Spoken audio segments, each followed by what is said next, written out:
Pour de nombreuses personnes, les sacs plastiques abîmés, les boîtes de carton, les vieilles casseroles et poêles semblent être des déchets sans valeur, mais ils peuvent désormais être échangés contre de la nourriture comme des tomates, des carottes, des liserons d'eau.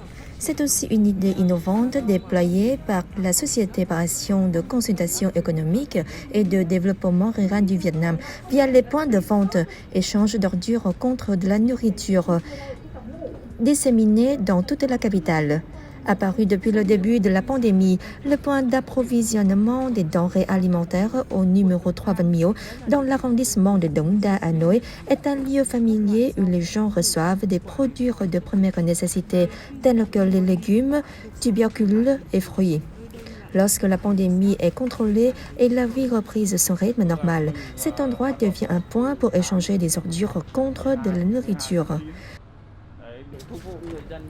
J'interviens depuis le 12 septembre pour desservir les populations des zones épidémiques. Lors de la mise en place du stand, j'ai vu que des déchets étaient jetés indistinctement dans la rue. J'ai donc eu l'idée d'échanger des déchets contre de la nourriture pour créer un environnement vert, propre et beau. Chaque stand peut échanger environ 100-150 kg de déchets par jour. Lorsque ces ordures sont apportées, elles seront converties en argent et les gens prendront une quantité de nourriture correspondante à la somme d'argent.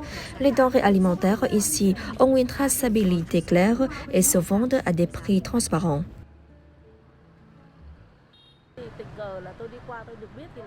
Par hasard, j'ai découvert cet endroit. Je le fréquente pour échanger les ordures contre des fruits et légumes. D'abord pour nettoyer ma maison, puis pour nettoyer l'environnement.